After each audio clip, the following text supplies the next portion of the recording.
Nous entrons ici au tout début du Moyen Âge, une période qui dura près de 1000 ans, riche en événements et en évolution. Nous avons dans cette chapelle un beau reliquaire pour saint Benoît de Nursie, celui qui donne son nom à cette cathédrale.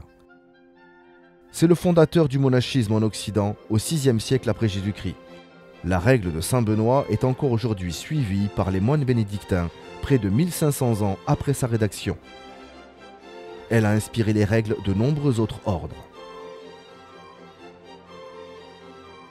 Qui est-il exactement? C'était un jeune étudiant à Rome à la fin du 5e siècle, au moment où l'Empire romain était à l'agonie. Il faisait partie des libertins assoiffés de plaisir, alors que tout semblait s'effondrer autour d'eux. Cela ne lui apporta aucune satisfaction.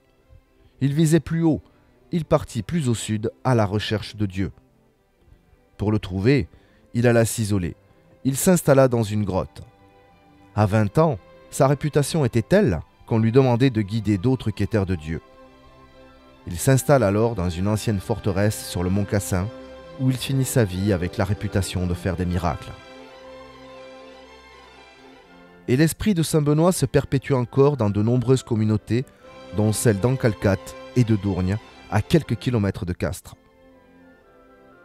Les reliques n'en sont pas moins importantes, et pour les chrétiens, l'émotion est là.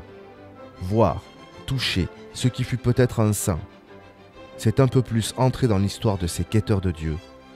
C'est en devenir un soi-même.